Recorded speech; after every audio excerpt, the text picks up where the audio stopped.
मौजूदा हालात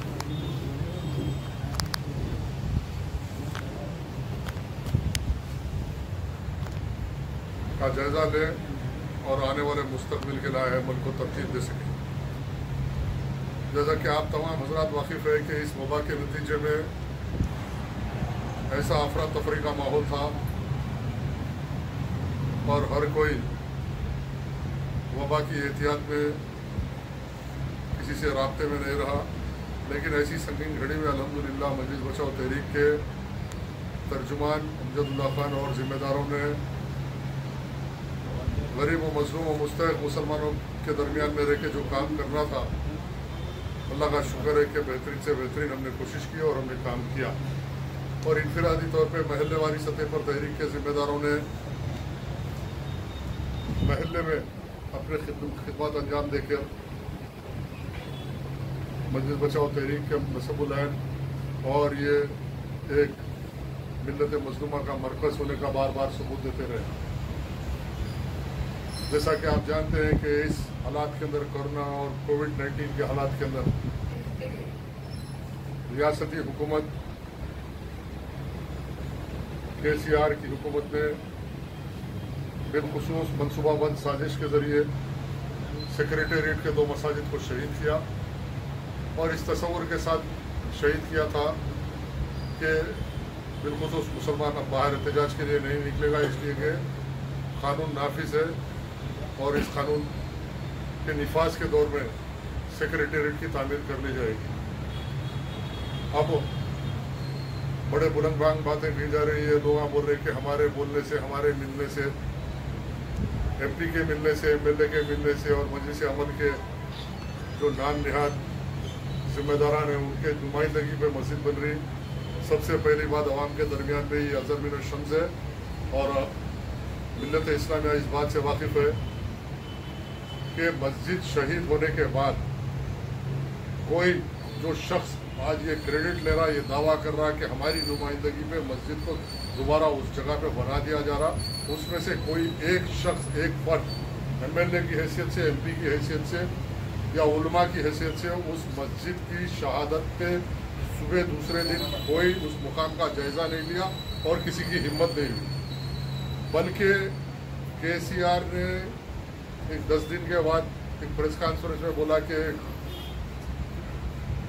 कंट्रैक्टरों से गलती हो गई और शहीद हो गई, तो उसका इस्तेमाल भी किया गया ट्विटर के ज़रिए। लेकिन अल्हम्दुलिल्लाह तारीख़ के हर दौर में वो मुसलमान बाकी रहेंगे और सुबह क़ियामत तक बाकी रहेंगे जो हक़ानियत और सदाकत पर अपने ईमान की कसौटी पर उतर कर अपनी जानों को निसावर करके अल्लाह के घरों को आबाद कर रखेंगे और सुबह क़ियामत तक रखेंगे। दक्कन के वो मुसलमान उठे तो जॉइंट एक्शन कमेटी की शक्ल में उठे, मजलिस बचाओ तहरीक की शक्ल में उठे, जाफर पाशा की शक्ल में उठे। तमाम उठने के बाद जो मुहिम का सोशल मीडिया पे मुसलमान नौजवानों ने मुहिम चलाई, मैं अल्लाह से दुआ गो हूँ कि वो हर मुसलमान नौजवान जो सोशल मीडिया पे मूवमेंट चलाया था मसाजिद की बाजियाबी के लिए, और ये सवाल किया कि इसका इख्तियार किसको है। मस्जिद शहीद करने का किसी को इख्तियार नहीं था, ना मस्जिद को का नेवल बदल निकालने का किसी को इख्तियार था। ये एक बड़ा मूवमेंट बन गया और ये मूवमेंट उस शक्ल का इख्तियार कर रहा था जैसा कि आपने मिलियन मार्च देखे थे CA NRC के तहत। और जब हालात संगीन हो गए और KCR ये तस्वुर में थे कि अब कुछ होने वाला नहीं है और मैं सेक्रेटेरिएट बना दूंगा और निकल जाऊंगा, लेकिन पुलिस की इंटेलिजेंस की रिपोर्ट ये थी पुलिस की इंटेलिजेंस की रिपोर्ट ये थी कि ये मसला आग पकड़ रहा है और आग पकड़ लेगा और मुसलमान सड़कों पे जिस दिन निकल जाएगा तो फिर वो मिलियन मार्च की तरह 1 लाख, 2 लाख, 3 लाख, 10,000, 20,000 जो भी मुसलमान निकल के सेक्रेटेरिएट में दाखिल हो जाएगा और कोई पुलिस की ताकत नहीं रोक सकती। ये पुलिस डिपार्टमेंट के इंटेलिजेंस की रिपोर्ट थी कि पुलिस भी कंट्रोल नहीं कर सकती वहाँ मुसलमानों को। जब ये बात आ गई और सियासी तौर पर जिन लोगों ने जिम्मेदारी ली थी कि हम मसले का हल निकाल लेंगे, वो नाकाम हो गए। अवामी मूवमेंट के सामने मुसलमानों के उस ईमान की ताकत के सामने झुकना पड़ा और इंटेलिजेंस रिपोर्ट की बुनियाद पर सारे तेलंगाना के अंदर गांव अजला के अंदर ये देखा जा रहा था कि अब KCR और TRS पार्टी के दिन थोड़े से रह गए। ऐसे हालात में फिर मंसूबे को पॉलिटिकल रिव्यू किया गया, मस्जिद के मसले में उन्होंने कोई हमदर्दी नहीं की, बल्कि उनकी अपनी सियासी बका के लिए टीआरएस हुकूमत, केसीआर की हुकूमत की बका के लिए अपने उस फैसले का रिव्यू किया और फिर अपने हवारियों को 2 दिन पहले इत्तला दी और हवारियों ने 2 दिन पहले ये ऐलान कर दिया कि हम मिलने जा रहे हैं। तो पूछना चाहता हूँ कि 60 दिन हुए मस्जिद शहीद होकर कोई मिलने क्यों नहीं गया? जब 60 दिन मस्जिद का मलबा पड़ा हुआ था, वहाँ मेंबर रसूल गैब कर दिया गया, कुरान गैब कर दिया गया, जानिमाज गैब कर दिए गए, मेंबर गैब कर दिया गया, तो कोई नहीं गए। लेकिन 60 दिन के बाद जब मुसलमानों के ईमान की ताकत की हरारत ने दुनिया को हिला दिया सोशल मीडिया के जरिए, और ये बेचैनी देखी जा रही थी कि किसी सिंध से कोई आवाज़ आएगी तो सेक्रेटरीट पे 5 से 10 लाख मुसलमान जमा हो जाएंगे। ये महसूस करते हुए पुलिस डिपार्टमेंट के इंटेलिजेंस के ऑफिसरों ने ये हुकूमत को इत्तेफा दे दिया कि अब मसला काबू में नहीं रखा जा सकता, और जब मुसलमान यहाँ आएगा तो मुसलमान या तो शहीद होगा या तो फिर मस्जिद को उसी जगह पे बनाकर ही वहाँ से रुखसत होगा। पॉलिटिकल रिव्यू किया गया, बड़े बुलंदबाज दावे किए जा रहे हैं कि केसीआर एहसान जता रहा मुसलमानों पे, ये एहसान जता रहा कि मैं 2 मस्जिद बना दे रहा हूँ। अरे पहले तोड़े क्यों ये बताओ। सवाल ये है, क्या वो सरकारी मिल्कियत थी या मुतनाज़ा कोई जगह थी? वो तो वक्फ जगह थी। वक्फ जगह तो हमारी अल्लाह की जगह थे, हमारे बुजुर्गों ने बना के गए, और सुबह क़यामत तक मस्जिद रहेगी। ऐसे कितने केसीआर केटीआर आएंगे और जाएंगे, सेक्रेटेरिएट में मस्जिद सुबह क़यामत तक रहेगी। हमारा ईमान और इफ़ान है, हम आज लड़े, कल हमारी नस्लें इस मसाजिद की हिफाजत करेगी, सुबह क़यामत तक हमारी नस्लें मसाजिद का हिफाजत करेगी। ये हमको मिली फरीज़ा और विरसे में मिला है कि अपनी शरीयत और अपने ईमान की वक़ा के लिए मैदान में उतरना और अपने हक़ के लिए जहाद करना।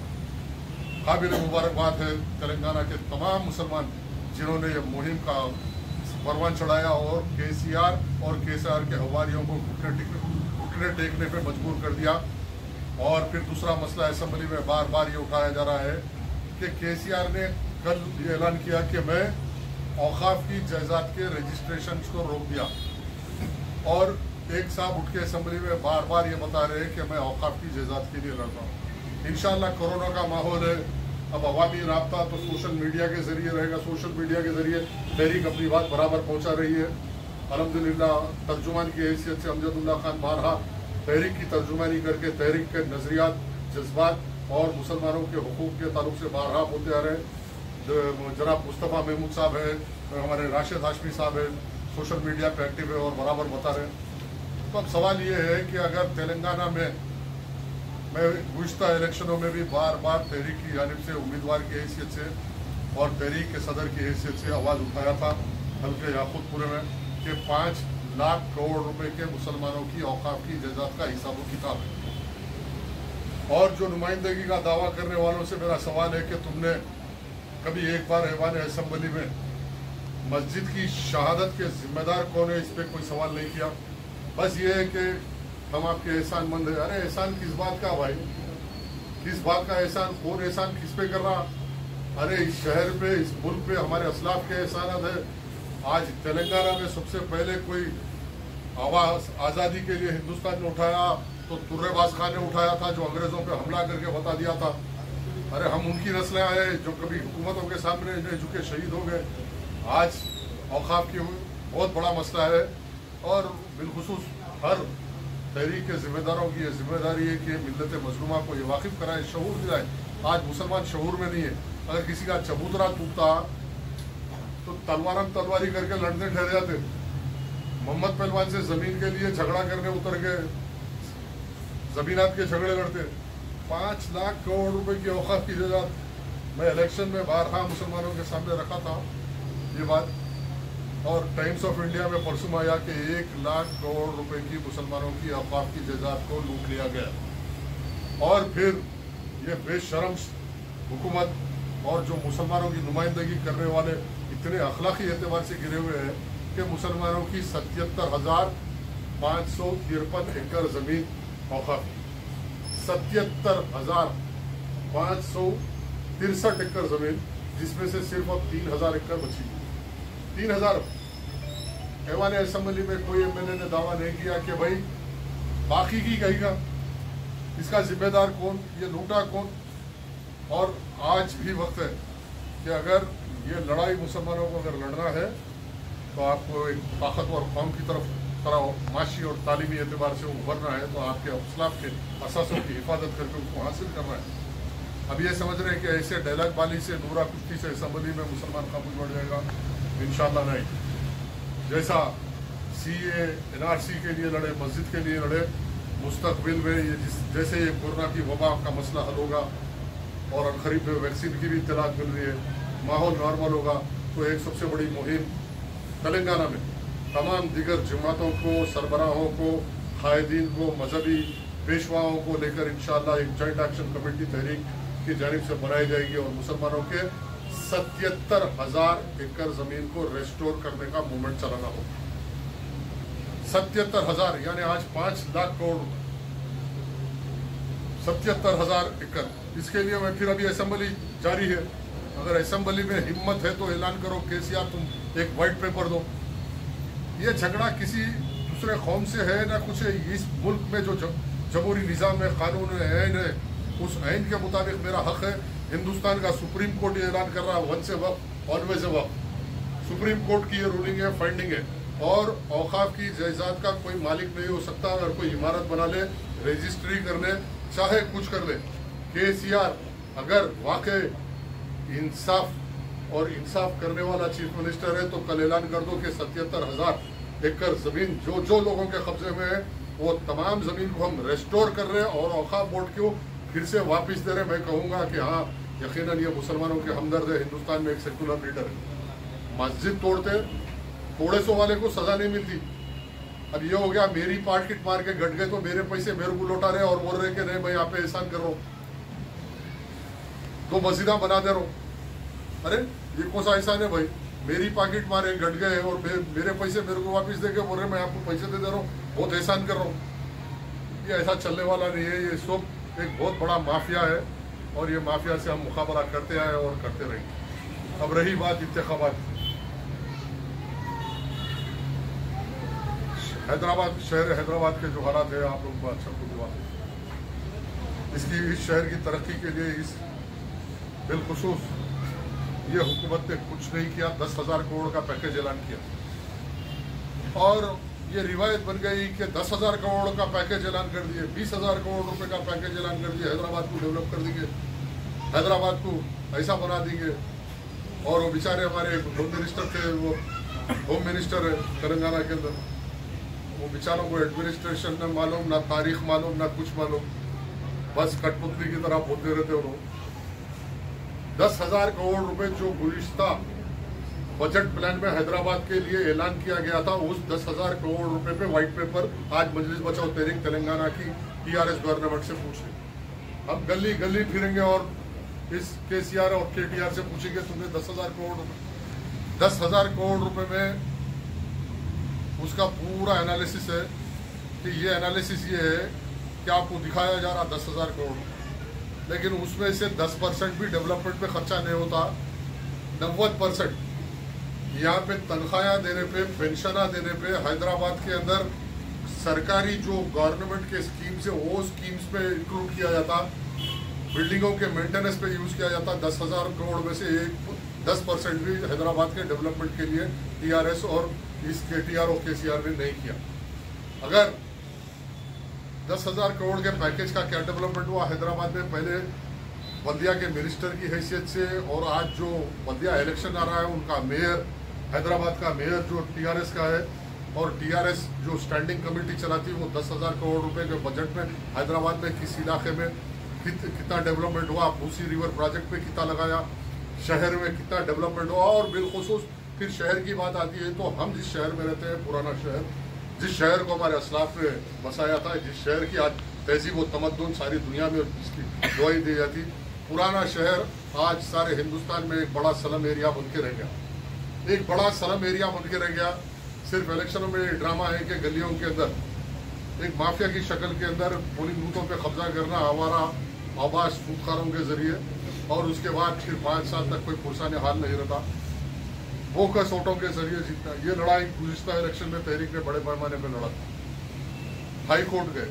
और फिर मैं आप तमाम हजरात को तवज्जो दिलाता हूँ कि अपने अपने पोलिंग बूथ पे जहाँ आपका वोट है, उस वोटर लिस्ट की कॉपी लीजिए, और उस बूथ के अंदर कितने बोकस है कि एक एक घर पे 500-500 वोट, 600 वोट। अरे घर है, शादी खाना है, 100 गज के घर पे 500 वोट है। और ये खेल केसीआर और ओवैसी खानदान की जानिब से खेला जा रहा। मजलिस का सवाल नहीं है, मजलिस का वजूद नहीं है वहाँ, सिर्फ एक दो भाइयों की बात है, बाकी के पूरे अपने अपने मफादात के लोग उनके पीछे फिर रहे हैं और कुछ दूसरी बात नहीं है।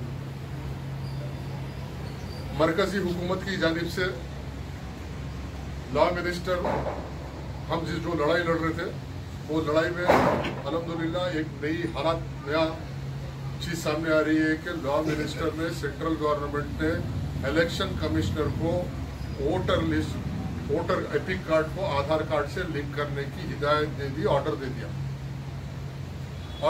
ये सोशल मीडिया में आया, न्यूज़पेपरों में आया, न्यूज़पेपरों में आ गया कि अब आधार कार्ड से आपके एपिक कार्ड, वोटर कार्ड को लिंक करना है।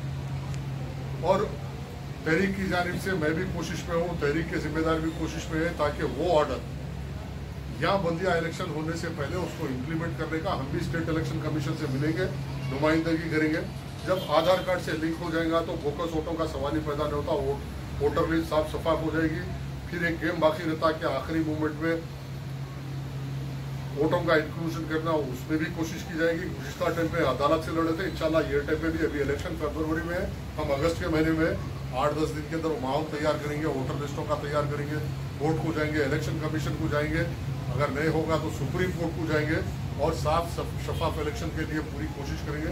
और मेरे को यकीन है कि आने वाला इलेक्शन जो है ये बल्दिया का हो ना हो, लेकिन मुस्तकबिल में जो इलेक्शन होगा वो बायोमेट्रिक इलेक्शन होगा, आधार कार्ड से लिंक होगा और एक वोट डालना और घर को जाने का हिस्सा रहेगा। तो ये माफिया की पॉलिटिक्स खत्म हो जाएगी, एक इनकलाब पैदा होगा और अच्छे से अच्छे मुसलमानों के माशरे से लोग, नौजवान उठेंगे, समझदार पढ़े लिखे काबिल तरीन लोग उठेंगे, इलेक्शन में हिस्सा लेंगे और मुसलमान अपना लीडर चुनेगा बायोमेट्रिक इलेक्शन के जरिए। और वो नुमाइंदा जाने के बाद फिर 2 मसाजिद शहीद करने की सियासत बंद हो जाएगी। अब ये सब इसलिए हो रहा है कि इनको ये यकीन है कि कोई हमारा कुछ नहीं कर सकता, पोलिंग बूथों पे हम कब्जा कर लेंगे, पोलिंग बूथों पे पुलिस का मैनेजमेंट रहेगा और फिर फर्जी वोट डाल के अगर बायोमेट्रिक पे इलेक्शन हो रहा तो मैं किसी की बात नहीं करता हूँ। ये दोनों भाई MP MLA के अंदर जो वोट ले रहे हो वो आधे वोट भी नहीं ले सकते। चंद्रयान गुट्टे में 10 से 15 हज़ार वोट नहीं ले सकते अगर बायोमेट्रिक इलेक्शन। इंशाल्लाह ये हालात, जैसे हालात है वैसा मुकाबला किया जाएगा, जैसे हालात रहेंगे मुकाबला करेंगे। और TRS का जो इनके ऊपर सर पे हाथ इसलिए है कि सिर्फ और सिर्फ 12% रिजर्वेशन हर चीज़ पे मुसलमानों। अब सबसे बड़ी मेरे को तकलीफ ये है कि मस्जिद तोड़ते भी और फिर आपको बोल रहे कि मस्जिद बना के देते। अरे आप कहीं को बनाते साहब, कहीं को बनाते, कहीं कानून में नहीं है कि आप मस्जिद बनाओ, मंदिर बनाओ गवर्नमेंट के पैसों से। अरे हमारे पैसे से, पाक पैसे से हम मस्जिद बना ले सकते हैं, हम इतनी ताकत रखते हैं हैदराबाद में। आपके कोई बजट की जरूरत है ना किसी की जरूरत है। पहली बात ये बोलो कि जिसने तोड़ा उस पर आज तक केस बुक नहीं हुआ, आज तक केस बुक नहीं हुआ। और फिर मरकज सियासी के दावे किए जाते। ये कल मैदान में उतर के अवाम के दरमियान में आपको भी बात करना है, मेरे को भी बात करना है, सुबह क़ियामत के दिन भी ये बोलना है कि अल्लाह मैंने ये आवाज़ उठाया था कि जिसने मस्जिद को शहीद किया था उसके खिलाफ मैंने आवाज़ उठाई। हम ना किसी कौम के खिलाफ है, ना तशद्दुद को हमारी पॉलिसी है, तशद्दुद हमारी पॉलिसी है। हम इत्तेदाल पसंद है, हम अमन चाहते हैं, हर किसी से अमन चाहते हैं, लेकिन जुल्म का जवाब भी देना चाहते, चाहे कोई हो हम जुल्म का जवाब देते। आज जो माफिया चल रहा है, इस माफिया के चुंगल में फंसी हुई है गरीब मजलूम मिल्लत। आज ये गरीब मजलूम मिल्लत को उनके चुंगल में से निकालना है तो नौजवानों को उठना होगा। अब हर नौजवान से मैं बात करता हूँ तो यही कोई कैसा होता, हम कैसा कर सकते। अरे इसी मुल्क के अंदर आप देख रहे हैं ना, एक चाय बेचने वाला प्राइम मिनिस्टर बन सकता तो तुम मिल्लत की क़ियादत नहीं कर सकते क्या? हाँ, इतना एहसास है कमतरी। सिर्फ मुसलमानों में जहन ये हो गया कि अब इनकी फोटो लगाना, इनका झंडा पकड़ना और फिर थोड़े दिन के बाद दलालों की जिंदगी, फिर उसके बाद जिंदगी खत्म। क्या मुसलमान इसलिए पैदा हुआ क्या? आज आप ये मुख्तसर सा इजलास इंशाल्लाह, अब ये वबा के उसके अंदर पाबंद है कि 50-100 आदमी का इजलास करना, इंशाल्लाह बड़ा इजलास होगा और महल्ले वाली सतह पे, बूथ लेवल पे इजलास करेंगे। पहले मेरी गुजारिश है कि वोटर लिस्टों का भी इंतजाम करा रहा हूँ इंशाल्लाह ताला। खालिद में बोलो एक आ जाएंगे, अपने अपने पोलिंग बूथ की एक जीरोक्स कापी लेके जाइए। आपके बूथ के अंदर खाली आप बैठ के देखे तो मालूम पड़ता ये घर में कौन रहते, आपको मालूम रहता। बूथ लेवल के अंदर, महल्ले के अंदर एक घर के अंदर 500-400 वोट। अब दीगर पार्टियां भी, वो कांग्रेस के, उनका भी नजा के वक्त में उन लोग अभी ऐलान कर रहे हैं नहीं बोकस उठा। अरे बोकस उठ तुम्हारे पीरियड में मिलके नहीं करे क्या तुम? ये काम तो तुम ही करे सो है ना। ये सब जब राजशेखर रेड्डी थे, कांग्रेस थे, जब भी करे ना, अब तकलीफ हो रही। जो कड़वी दवा लोगों को मिला है, कड़वी दवा पीने पे मजबूर है। अब सेक्युलरिज्म भी याद आ रहा है इन लोगों को, हर चीज याद आ रही, पूरा देश के अंदर मुसलमान याद आ रहे। हम हर उस ताकत के साथ काम करेंगे दुनिया के अंदर जो ताकत इंसाफ की बात करती है। हमारे साथ इंसाफ नहीं, हर किसी के साथ इंसाफ होना है, हर मजलूम के साथ होना है, हर निचले तबके पिछले तबके के साथ इंसाफ करना ही हमारी जिम्मेदारी, हमारा ईमान है। तशद्दुद इख्तियार करना हमारा नसीब है ना, हम कभी तशद्दुद, अरे हम तशद्दुद पे आ गए तो शहर में कोई जी नहीं सकते। जो ये समझ रहे हैं कि मैं गैंग पाला हूँ, मैं माफिया पाला हूँ, सिर्फ हम एक तंजीमी सतह पे, इज्तिमाई सतह पे मुसलमानों के, मजलूम मुसलमानों के कौज के लिए काम कर रहे हैं। अगर जब ताकत और मुजाहरे की बात आई, तशद्दुद की बात आई, तो अल्लाह रब्बुल इज़्ज़त जानता कि अल्लाह हमको कितना जिगर दिया और कितनी ताकत दिया। आज भी अल्हम्दुलिल्लाह सब रखते हुए भी सामने नहीं डरते, जहाँ देखो तो पीठ को पैरा लगा के भागते। आप लोग इत्मीनान से रहिए और मेरी गुजारिश है, आपका क्या मशवरा है, मशवरे के लिए बैठे और डिस्कशन के लिए बैठे। वोटर लिस्टों में तवज्जो दीजिए। और आज थोड़े मुसलमानों में, अरे केसीआर बना दिया भाई मस्जिद, केसीआर बना दे रहा मस्जिद। अरे कौन होते बनाने वाले भाई? जो बाबरी मस्जिद का मसला चला, उसका फैसला आया और उसके अंदर तहरीक ने क्या क्या नहीं किया। अरे तहरीक जब जजमेंट आने के बाद हिंदुस्तान में सबसे पहले अगर किसी ने प्रेस के सामने आके ये ऐलान किया कि मैं मुस्तरद करता हूं, तो मजलिस बचाओ तहरीक नहीं किया ना। सबसे पहले अगर किसी ने दुनिया में मुतालबा किया कि हम इंटरनेशनल कोर्ट को जाना चाहिए, मुस्लिम पर्सनल लॉ बोर्ड के जिम्मेदारों की जिम्मेदारी खत्म नहीं होती, बल्कि आलमी सतह पे इंटरनेशनल कोर्ट में जाके इसकी नुमाइंदगी मस्जिद की होना चाहिए। आज आप देख रहे हैं ना, दुनिया के कोने कोने से, कुवैत से, हिंदुस्तान के चप्पे चप्पे से आवाज उठ रही, जब मजाक उड़ाया जा रहा था हमारा। लेकिन आज दुनिया देख रही कि हमने जो बोला वो बात को दुनिया मान रही, तस्लीम कर रही है बात को। तो अपने नजरिए पे कायम रहिए। हक ताकत है, ताकत हक नहीं हो सकती, ये हमारा नजरिया है। हम ये पैगाम देते हैं, कोशिश करेंगे इंशाअल्लाह। और आने वाले बल्दी इलेक्शन में 150 सीट है, और वो निज़ाम यहाँ का कैसा रहेगा, लेडीज रिजर्वेशन कोसा होगा, BC कोसा होगा, SC कोसा होगा, या फिर जोग्राफिया बदलेगा, वो सब हालात चलते रहेंगे। लेकिन अपने अपने इलाके में कंसंट्रेट कीजिए। हम दो जाके समझेंगे मुसलमानों के हालात। आज बेरोजगारी, आज माशरे के अंदर ओल्ड सिटी के अंदर तो ड्रग्स का अड्डा बन गया। आप कौन सी गली है पुराने शहर की बताओ जहाँ आज गांजा, आज अफीम, आज ड्रग्स नहीं बेचे जा रहे? कहीं का कानून है? आज नौजवान नस्ल बच्चे, आज ऑफिस में मेरे पास माया आती कि बच्चे 18 साल 17 साल के बच्चे ड्रग्स में पड़ गए और घरों में माँ बाप पे हमला कर रहे। ऐसे हालात है, लेकिन कोई देखने वाला नहीं है। आज हर शहर के, पुराने शहर के, हैदराबाद शहर के, आप पूरे हर बस्ती में यह हालात है, ड्रग्स का बोलबाला है। और नौजवान नस्ल ड्रग्स में इतना डूबती जा रही। बस लालम लाल है, KCR लाल की तो जिंदगी अच्छी चल रही, फिर ऊपर से ये दो भाया ये 200 करोड़ के बंगले में रहते हैं, इनका बच्चा पजीरों में फिरता, इनका बच्चा BMW में बिकता, इनका लंदन में 200 करोड़ का बंगला, किंग्स काले में 200 करोड़ रुपए का बच्चा, गरीब का बच्चा गलियों में दम तोड़ रहा, नशे में पड़ जा रहा, तबाह हो रहा। आज तालाब कट्टा ले लो, अमान नगर ले लो, छनछनगुड़ा ले लो, हर महल्ले में, हर गली के अंदर। फिर पुलिसिंग तो ऐसी बोल रहे हैं कि इफेक्टिव पुलिसिंग चल रही शहर में, ऐसी इफेक्टिव पुलिसिंग चल रही कि हर 2 मिनट को आप हारना सुन रहे, लेकिन ना जुर्म रुक रहा, ना ड्रग्स रुक रहे, ना क्राइम रुक रहा। हैदराबाद शहर जाके ड्रग्स कैपिटल बन जा रहा है हिंदुस्तान का, मर्डरों पे मर्डर हो रहे, देखो बोल रहे। और बिलखुसूस खुसूसियत से साथ कर रहा हूँ कि बम्बई जैसा ड्रग्स का अड्डा है, हैदराबाद आने वाले 2-4 साल के अंदर किसी के घर का बच्चा महफूज रहने वाला नहीं है। किसी के घर के अंदर ये इत्मीनान नहीं रह सकता कि बच्चा घर के बाहर जाके अगर किसी सोबत में बैठ गया तो ड्रग्स में पड़ जाएगा। ये हालात हैदराबाद शहर के हैं। और यहाँ के कमिश्नर साहब है कि बड़े प्रिंसिपल्स की बात करते हैं, बड़ी अखलाकियत की बात करते हैं, और बात करें तो इतनी अच्छी मीठी बात करते हैं कि लोगों को पेट भर गए वैसा बात करते हैं, लेकिन बच्चे गलियों के अंदर जो दबाव हो रहे हैं उसका कौन जिम्मेदारी? यहाँ का सिस्टम जिम्मेदार है। हैदराबाद में इलेक्शन करने से पहले ये बताओ कि हैदराबाद के नौजवानों का फ्यूचर क्या है, नौजवानों की तालीम क्या है, नौजवानों के लिए पुराने शहर में कितने स्कूल खोले, कितने मराकज खोले, कितने यूनिवर्सिटी खोले। ये बड़े बड़े बातें हैं, इलेक्शन आते 10,000 करोड़ दे देंगे वो रेड्स कोर्स को। अब इलेक्शन से पहले सुना था कि रेड्स कोर्स हटा के वहाँ यूनिवर्सिटी बनाते। 2 इलेक्शन चले गए, 3 इलेक्शन, फिर बल्दिया इलेक्शन आते हैदराबाद रेस कोर्स के अंदर यूनिवर्सिटी। फिर वो महमूद अली साहब निकल जाते, चंचलगुड़ा जेल को हटा के वहाँ बहुत बड़ा इदारा, तालीमी इदारा बना देंगे। वो प्रेस को हटाएंगे, वहां पे कोर्ट आ जाएगा। आज मस्जिद उमर फारूक पे क्यों आवाज नहीं उठाए? जब 2 मस्जिदों पे और अकबरुद्दीन ओवैसी का ये दावा है, मैं कल क्लिप देखा कि असेंबली में बोल रहे हैं केसीआर साहब ये गवर्नमेंट आपकी नहीं, ये गवर्नमेंट हमारी है।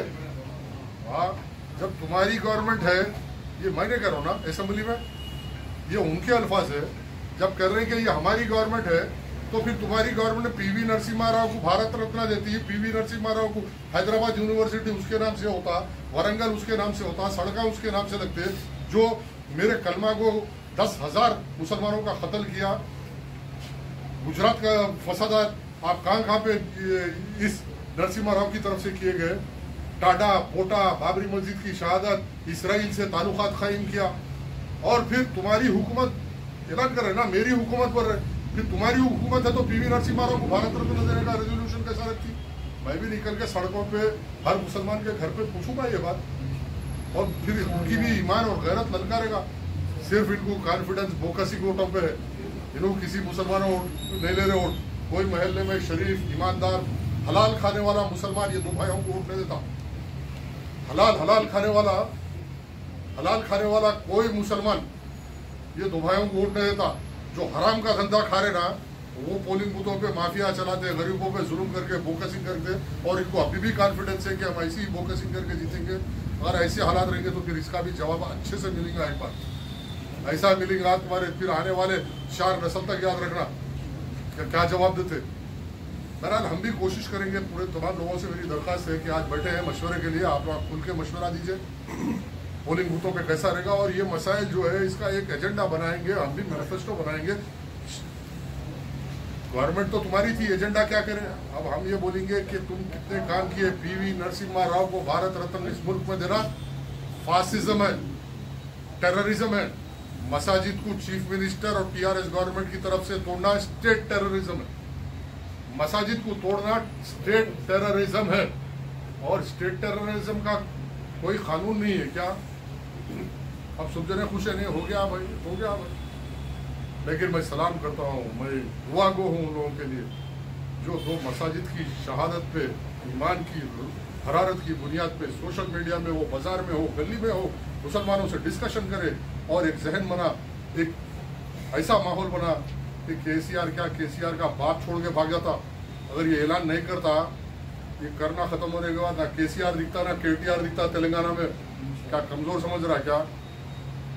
आज मेरी दरख्वास्त, अपील है सबसे कि हिम्मत को कायम रखिए, अपने नजरियात पे कायम रहिए, और हालात जरूर बदलेंगे। और मैं इलेक्शन कमीशन के वो नोटिफिकेशन को, लॉ मिनिस्ट्री की नोटिफिकेशन जो अमेंडमेंट ऑर्डर है आधार को लिंक करने का, उसको भी हासिल करने की कोशिश कर रहा हूँ। इलेक्शन कमिश्नर से भी जाके एक वफाद तहरीक का जाके मिलेगा। नया इलेक्शन कमिश्नर अपॉइंट हुआ, पार्थ सारथी साहब बोल के उनसे मिलेंगे, उनको भी बताएंगे, और तहरीक के पुराने कंप्लेंटा, ईमेल, हर चीज़ है वहाँ पे वो रखेंगे। अगस्त का महीना इंशाल्लाह, फरवरी तक हम भी बेहतरीन तैयारी करेंगे इंशाल्लाह। दुआ करिए कि ज़्यादा से ज़्यादा उम्मीदवार तहरीक की तरफ से मैदान में उतारेंगे। काबिल तरीन पढ़े लिखे नौजवानों को देंगे, पढ़े लिखे नौजवानों को, काबिल नौजवानों को ये देख के टिकट नहीं देंगे कि वो पैसे लगा के इलेक्शन लड़ सकते हैं या नहीं लड़ सकते। ये देख के टिकट देंगी तहरीक कि वो कल मुसलमानों के लिए कमानुल्लाह खान बन सकता क्या, इस बुनियाद के ऊपर हम टिकट कल फ्यूचर में इस मजलूम कौम के लिए उस मजलूम कायद की तरह रात के 2 बजे जाके खिदमत कर सकता क्या, नहीं कर सकता, वो किरदार देख के, वो एनालिसिस करके टिकट देंगे।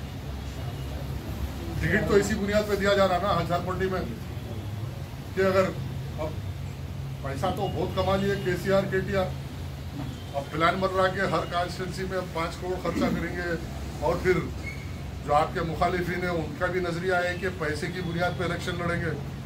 हम अल्लाह के भरोसे लड़ेंगे, उसूल की बुनियाद पर लड़ेंगे, ईमान की बुनियाद पे, हक की बुनियाद पर।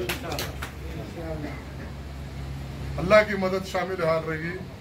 मेरी दरख्वास्त है कि काबिल तरीन पढ़े लिखे नौजवान एक्टिव हो, महल्लेवारी सतह पे बच्चे, आलिम बच्चों को देंगे, हाफिज बच्चे अगर आएंगे तो उनको इलेक्शन लड़ाएंगे।